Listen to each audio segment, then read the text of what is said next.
জনপ্রিয় পাকিস্তানি অভিনেত্রী হানিয়া আমিরকে হাসপাতালে ভর্তি করা হয়েছে।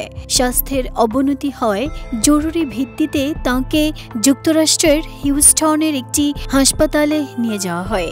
সেই ছবি সামাজিক মাধ্যমে ছড়িয়ে পড়তেই ভক্তদের মাঝে শুরু হয়েছে উদ্বেগ। এলএমই সার্টিফাইড বিশ্বসেরা কপারে তৈরি ওয়ালটন কেবলস, যা আপনার স্থাপনাকে রাখবে সব সময় নিরাপদ। হঠাৎ হাসপাতালে ভর্তি হওয়ার সঠিক কারণ এখনো অজানা।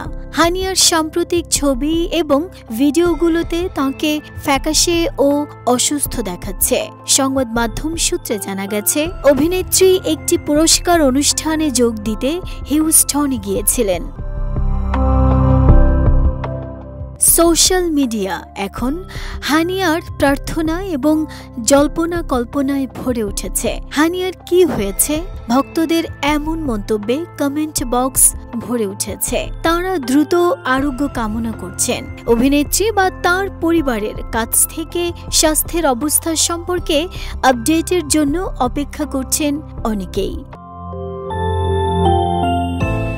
মুঝে প্যার হুয়া থা তারকার সোশ্যাল মিডিয়ায় ফলোয়ারের সংখ্যা ঈর্ষণীয়। তাঁর ইনস্টাগ্রাম অ্যাকাউন্টে প্রায় 1,90,00,000-এরও বেশি ফলোয়ার রয়েছে। অনবদ্য অভিনয়ের জন্য তিনি পাকিস্তানের গুরুত্বপূর্ণ সেলিব্রিটিতে পরিণত হয়েছেন। নিজের দেশ ছাড়াও উপমহাদেশেও তাঁর কদর রয়েছে। কিছুদিন আগেই তিনি একটি অনুষ্ঠানে অংশ নেয়ার জন্য বাংলাদেশে এসেছিলেন। নাহিদা স্মৃতি, দেশ রূপান্তর।